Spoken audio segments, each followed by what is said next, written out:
Bonjour à tous, j'espère que vous allez bien. On se retrouve aujourd'hui pour une nouvelle vidéo dans laquelle je vais tout simplement vous donner mon avis sur Forza Motorsport, celui sorti évidemment en 2023.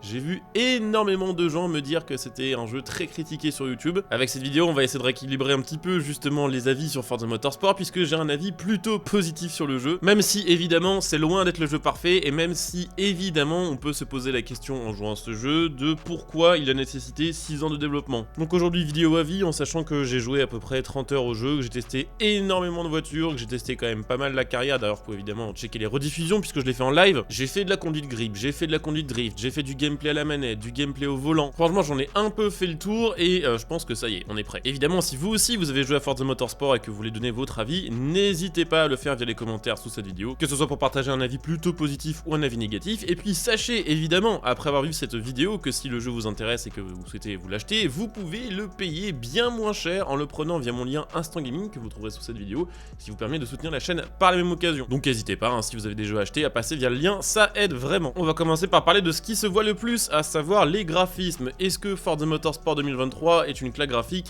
Non. Est-ce que pour autant ça en fait un jeu moche? Non. C'est plutôt un beau jeu, voire même un très beau jeu. Ce qui est assez amusant avec ce Forza Motorsport, c'est que le pire côtoie le meilleur. On a des environnements de circuit qui sont complètement retravaillés et probablement l'un des jeux sur circuit sans mode les plus jolis qui existent à ce niveau-là. Les pistes sont vraiment jolies, les décors au loin sont très cool, la skybox est très cool, notamment de nuit avec le ciel étoilé. On a également des jolis effets de lumière, de poussière, de reflets, de pluie. Un gameplay de nuit qui est quand même plutôt joli. Mention spéciale aussi pour certains détails sur les voitures qui sont quand même vraiment bien foutus, notamment une fois que vous avez un petit peu roulé avec votre voiture et que vous retournez au stand par exemple, vous voyez sur vos voitures tout plein de petits effets de saleté, de poussière, de dégâts, de rayures. Donc ce qui est assez amusant, c'est de voir tous ces petits détails et toutes ces choses, on va dire un peu secondaires, aussi bien faites, et de voir que par contre au contraire, ce qui se voit au premier plan, c'est-à-dire les voitures, sont loin d'être aussi jolies et détaillées clairement, que ce soit à l'intérieur ou l'extérieur des voitures. Les textures sont un peu vieillissantes, on a l'impression d'avoir des matériaux plastiques, et en vue extérieure, ça fait parfois même perdre un petit peu le relief de la voiture selon l'ombre et selon la lumière, ce qui est assez emmerdant quand même. Donc globalement, ça donne un jeu quand même plutôt joli, les voitures sont loin d'être laides, c'est simplement qu'il y a un gros contraste entre la qualité des environnements et la qualité des voitures. Maintenant, côté optimisation, il faut le dire, le jeu est quand même très gourmand. J'ai une RTX 3080 et je suis pas capable de jouer au jeu en ultra avec ma résolution d'écran qui est en WQHD, ce qui est aussi peut-être la source de mon problème. Mais actuellement, c'est difficile de juger ce point-là puisque on sait qu'il y a actuellement des bugs en fait de sélection d'options graphiques, ce qui fait que via les menus, lorsqu'on change certaines options, c'est pas forcément celles-ci qui sont appliquées et on n'a pas forcément le résultat que l'on pense avoir. Donc pour l'instant, c'est difficile de dire si le jeu est vraiment mal optimisé, si c'est parce qu'ils ont atteint les limites du moteur graphique de Forza Tech et que maintenant il faut des configs de fou pour jouer au jeu, ou si c'est vraiment un bug qui va être corrigé. Mais c'est vrai que moi de mon côté, pour être en 60 fps constante et avoir un jeu vraiment fluide, je suis obligé d'enlever 2-3 petites options et de les passer en très élevé plutôt qu'en ultra. Côté son, il y a des choses à dire aussi sur ce Forza Motorsport. Ce qui est assez bizarre au niveau de la modélisation des sons des voitures, c'est que comme pour les graphismes du jeu, c'est pas du tout constant. Il y a des voitures qui ont vraiment d'excellents sons, il y en a d'autres où c'est vraiment à côté de la plaque, et globalement je trouve que le son de ce Forza Motorsport manque un petit peu de dynamique. J'ai remarqué notamment que sur la plupart des voitures turbo et biturbo, le son des turbos était beaucoup trop fort par rapport au reste du moteur et de l'échappement, ce qui fait que sur ce genre de voiture, on entend beaucoup plus le soufflement qui va recouvrir un petit peu le reste, ce qui est dommage. Globalement, je dirais que la plupart des voitures Atmo et la plupart des voitures vraiment typées course qui prennent beaucoup de tours sont très bien foutues au niveau des sons et sont vraiment plaisantes à jouer. Sur le reste, bon, il y aura besoin de quelques petits ajustements. Mais dans l'ensemble, j'ai trouvé que c'était plutôt correct, plus sympathique et plus réaliste que sur Forza Horizon 5, mais moins agréable et moins vivant clairement que sur un Motorfest, même si la comparaison s'arrête là parce que ça n'a rien à voir. Côté physique et côté conduite, globalement, je trouve que c'est bien meilleur que ce qui a été fait sur Forza Horizon 5 et Forza Motorsport 7, que ce soit à la manette ou au volant. Alors c'est vrai qu'au volant, côté drift, des fois je trouve qu'il y a des petites choses un peu bizarres, mais je suis assez mal placé pour juger ça parce que je suis une merde en drift au volant. Mais j'ai trouvé que globalement, on avait une meilleure remontée d'informations, que ce soit via la manette ou via le volant, et que le jeu était plus exigeant et demandait plus de précision et plus de subtilité pour vraiment réussir à mettre la voiture précisément là où on le souhaiterait, que ce soit au niveau de la direction, que ce soit au niveau de l'accélération ou du freinage. Et je trouve que globalement, je sais pas trop par quelle magie ils ont réussi à faire ça, mais on sent beaucoup mieux les effets de suspension, les effets de roulis que sur un Forza Horizon 5 ou que sur un Forza Motorsport 7. Globalement, ce que je trouve très réussi avec ce Forza Motorsport, c'est qu'ils arrivent très bien à faire le grand écart entre d'un côté proposer du gameplay ultra arcade pour ceux qui vont jouer manette full assistance, et de l'autre côté proposer du gameplay vraiment plus réaliste qu'un Motorsport 7, très clairement, pour pour les joueurs volants qui jouent avec vraiment le minimum d'aide et qui veulent vraiment quelque chose de plus réaliste. Après, dans tous les cas, on reste sur un Forza Motorsport. Forza Motorsport, ça a toujours été, c'est et ce sera toujours une SimCAD. Donc ne cherchez pas un feeling ultra réaliste à la Assetto Corsa Competition ou la Racing, vous ne le trouverez pas sur ce jeu-là. Par contre, si vous trouvez que FH5 et FM7 c'est un peu trop glissant au niveau de la conduite, que c'est un peu trop imprécis et que vous cherchez quelque chose d'un peu plus réaliste pour conduire les voitures de vos rêves et pour vous entraîner à la course, ça peut être vraiment le bon plan. Donc pour moi, la physique c'est vraiment un bon point bien géré sur ce Forza Motorsport. Je sais qu'il y a des gens qui sont absolument pas d'accord avec ça. Ça va dépendre évidemment du volant que vous avez utilisé, ça va dépendre de vos paramètres, des voitures que vous testez, des conditions de course, parce que évidemment conduire sur la pluie c'est absolument pas comme conduire sur le sec. Et puis quelque chose quand même de très très cool au niveau de la physique et de la conduite de ce jeu, c'est que chaque piste a des conditions météo dynamiques et qu'en fonction de la pression de l'air, de l'humidité, de la température, le grip va être légèrement différent. Et pareil, au niveau de la température de la piste, du type de bitume qui a été utilisé pour la piste, du nombre de tours qui a déjà été effectué sur la piste ou des traces de gomme déjà présents aux endroits où vous allez passer, vous allez avoir un grip différent. Ça c'est plutôt cool en sachant que le jeu pousse le vice à aller changer sur les voitures atmosphériques notamment la puissance et les performances globales de la voiture selon l'altitude à laquelle vous êtes, puisque plus vous êtes en altitude, plus les moteurs atmosphériques galèrent. Donc pour moi la physique c'est vraiment un bon point sur ce jeu, c'est vraiment quelque chose qui a été bien retravaillé et j'ai envie de dire heureusement que c'est vraiment le cas parce que leur communication était vraiment axée sur le fait d'avoir retravaillé cette physique. Donc c'est pas du mytho, c'est vraiment quelque chose qui a été changé. Alors côté contenu c'est toujours compliqué de juger les Forza parce que le problème des Forza, que ce soit du côté des Motorsport ou des Horizon, il y a des mises à jour gratuites tous les mois qui vont ajouter des voitures et qui vont ajouter, notamment sur Motorsport, des nouveaux circuits, ce qui permettra de compléter la liste de voitures et de circuits qui semble un peu fade pour certains et je suis d'accord avec vous. C'est vrai que Day One sur Forza Motorsport, la tracklist et la carlist fait pas forcément rêver. Côté circuit, on a 20 environnements de circuits avec des grands noms qui sont présents comme Le Mans, comme Spa par exemple, mais aussi de grands absents comme la boucle nord du Nürburgring ou alors Monza. Donc il y a beaucoup de circuits très attendus par la communauté qui sont absents, des choix un peu bizarres et beaucoup de circuits américains très mis en avant alors que c'est vraiment pas forcément ceux qui étaient le plus demandés par la communauté. Et surtout, je trouve que côté carlist, c'est assez décevant, notamment si vous avez joué à Forza Horizon 5. On nous avait dit au début de la communication sur Forza Motorsport 100 New to Forza Cars qui s'est transformé en 100 New to Forza Motorsport Cars, ce qui veut dire que en fait la plupart des nouvelles voitures ajoutées sur ce Forza Motorsport, ce sont des voitures qui reviennent de Forza Horizon 5. Donc clairement, si vous avez joué à Forza Horizon 5, vous arrivez sur Motorsport, vous retrouvez plus ou moins la même carlist avec 2-3 petits changements comme la Golf 8R par exemple, et surtout avec les SUV supprimés et tous les véhicules tout-terrain supprimés. Alors ça, merci de ne pas avoir remis des putains de championnats avec des buggy sur Forza Motorsport, comme c'était le cas sur Motorsport 7, c'était juste abominable. Donc ouais, carlist, si vous venez de Forza Horizon 5, il peut être décevante. Après, si vous avez sauté Forza Horizon 5 et que vous passez de Motorsport 7 à Motorsport 2023, il y a quand même beaucoup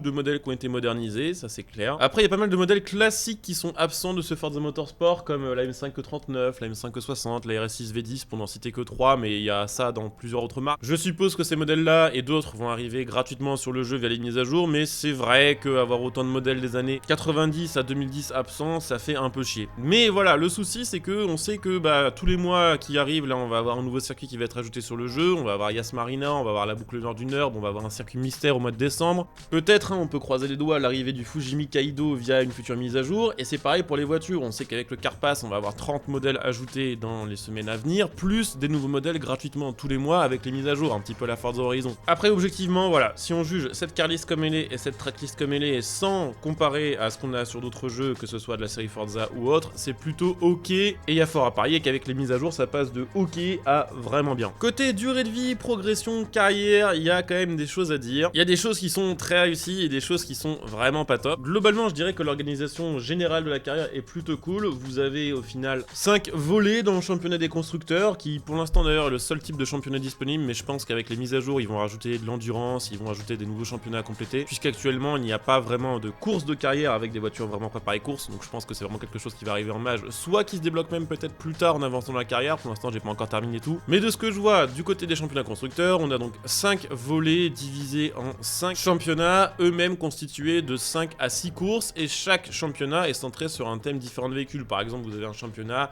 voiture allemande des années 2000, vous avez un championnat spécial Mazda MX-5, vous avez un championnat spécial compact. Donc c'est une organisation de carrière assez sympa, avec la possibilité de passer un peu à travers toutes les catégories de voitures du jeu et à travers beaucoup de marques. L'avantage c'est que toutes ces épreuves-là, elles sont balancées sous forme de championnat, c'est-à-dire que vous n'avez pas besoin de gagner toutes les courses pour progresser, mais besoin simplement d'être le meilleur à la fin et d'avoir vraiment le plus de points en championnat. Il faut savoir qu'il y a des récompenses uniques à choper via la carrière, notamment la Ford GT et la Lexus LFA, et qu'en plus de ces championnats solo, il y a des championnats en vedette qui sont affichés dans les menus. C'est des championnats qui changent toutes les semaines, c'est un peu l'équivalent du Forzaton, mais pour Forza Motorsport. Ces championnats-là, vous avez une semaine pour les compléter, et si vous arrivez à compléter les 4 du mois, vous débloquez une récompense bonus à la fin, souvent des voitures assez sympas quand même. Donc personnellement, je trouve cette organisation de carrière assez sympathique. La durée de vie du solo pur et dur doit être quand même aux alentours des 40 heures de jeu, en sachant une chose les gars, c'est que le championnat des constructeurs est également beaucoup basé sur le système d'amélioration et beaucoup sur le système d'essai. Il faut savoir que sur ce Forza Motorsport, lorsque vous lancez une course en championnat, vous avez d'abord des essais que vous pouvez passer, hein. C'est vrai que certains se plaignent que les essais c'est trop long et qu'on n'a pas forcément envie de les faire. Perso, je les fais parce qu'ils me permettent de grind le niveau des voitures, je vais parler de ce que c'est dans quelques instants. Mais si vous avez la flemme de faire les essais, il suffit de faire start, paramètres et quitter l'essai pour aller directement à la course. Mais ce qui est plutôt cool, c'est que vous commencez votre championnat avec une voiture qui va être en catégorie D par exemple, et au fur et à mesure des épreuves, vous allez débloquer des améliorations pour l'améliorer, et les dernières courses par exemple du championnat seront avec des restrictions en catégorie A. Donc ce qui est assez sympa avec ce système de course et ce système d'amélioration, c'est que vous commencez avec une voiture vraiment full stock, et petit à petit vous l'améliorez pour corriger ses défauts, et en fin de championnat, vous avez des voitures qui commencent vraiment à être préparées piste que vraiment routière, et ça c'est plutôt sympa. Après, le côté grind des améliorations, pour moi c'est quand même un gros problème sur ce jeu là. Je pense qu'ils ont vraiment mal géré le curseur. Sur ce Forza Motorsport, contrairement au précédent et contrairement au Forza Horizon, lorsque vous voulez améliorer une voiture, il suffit pas d'avoir assez d'argent pour pouvoir acheter les améliorations de votre choix. Là, il faut débloquer les améliorations en jouant avec la voiture en question. Donc par exemple, si vous voulez débloquer les swaps de moteur sur une voiture, il faut atteindre le niveau 50 de cette voiture-là. Donc imaginons, allez, par hasard, la Toyota Supra. Sauf que pour atteindre le niveau 50, il faut 2 heures de farm à peu près avec la voiture en question. Et en plus de ça, il faut avoir des points d'amélioration, puisque une voiture, quand vous allez jouer avec, vous allez débloquer des points d'amélioration qui sont en fait la monnaie vous permettant d'acheter les améliorations une fois débloquées. Je trouve clairement que ce système d'amélioration est un peu broken et que clairement cette espèce de double restriction est extrêmement emmerdante pour plusieurs raisons. Je pense d'ailleurs que je ferai une vidéo vraiment centrée sur ce sujet-là pour expliquer à quel point c'est relou. Mais je pense que pour résumer rapidement le truc, 500 voitures, 2 heures de farm, ça fait 1000 heures de jeu rien que pour débloquer toutes les améliorations de voitures du jeu. Pour un joueur qui va jouer, on va dire, de manière un peu occasionnelle à Forza Motorsport, c'est extrêmement pénalisant. En plus de ça, je trouve que côté customisation, on est toujours vraiment à la ramasse sur Forza Motorsport. Alors oui, je sais, on n'est pas sur Need for Speed, le but c'est pas d'avoir des voitures avec des kits larges de fou, mais pour un jeu qui a pris 6 ans de développement et pour un jeu sur lequel on nous a assuré que tout avait été refait en partant de zéro, ça casse les couilles de voir encore les mêmes kits Forza dégueulasses des années après, et ça franchement c'est chiant. Donc organisation de carrière pour moi vraiment au top, durée de vie vraiment cool, après le système de grind derrière tout ça est vraiment à retravailler je pense. Je voulais aussi reparler un petit peu du système d'IA, donc les intelligences artificielles, hein, les pilotes contre qui vous allez jouer en solo. Pour l'instant j'ai énormément de mal à me faire un avis sur les IA du jeu, parce qu'elles alternent entre les phases où vraiment on voit qu'il y a eu un rework de fou entre Forza Motorsport 7 et Forza Motorsport 2023, où on a vraiment l'impression qu'elles réfléchissent,